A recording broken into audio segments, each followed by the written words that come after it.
আজকে সকালে 7টার সময় উঠেছি। আজ একটু লেট করে উঠেছি, কারণ সাধারণত বরের 8টা থেকে ডিউটি থাকে, তাই অন্যদিন আরও তাড়াতাড়ি উঠতে হয়।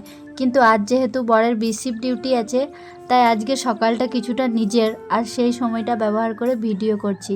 অন্যদিন এত ব্যস্ত থাকি যে ভিডিও করার কথা মাথায় আসে না, তবে এইবার চেষ্টা করব সকালের ভিডিও তোমাদের সাথে শেয়ার করার।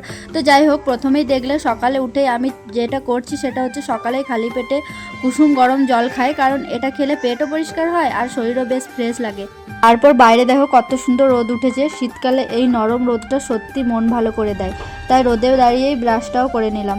তারপর বাথরুমে গিয়ে ফ্রেশ হয়েছি, আর কিছু কাপড় ছিল সেগুলোও কেচে নিয়েছি। কাপড়গুলো মেলে দেবো, আর শীতকালে না সকাল সকাল কেচে নেওয়াই ভালো, তাহলে কাপড়গুলো তাড়াতাড়ি শুকিয়ে যায়। কারণ শীতকালে দুপুর 1টার পর থেকে দেখবে রোদের তাপটা অনেকটা কমে যায়, তাই ভালো করে শুকায়ও না। তাই চেষ্টা করি সকালেই কাপড়গুলো কেচে নেওয়ার। তো আমি সকালে উঠেই সেজন্য রোজ কাপড়গুলো আগে কেচে নিই। যাই হোক গে, আমার কাচা মেলা সব হয়ে গেছে। তো আজকের ভিডিওটা এই পর্যন্ত।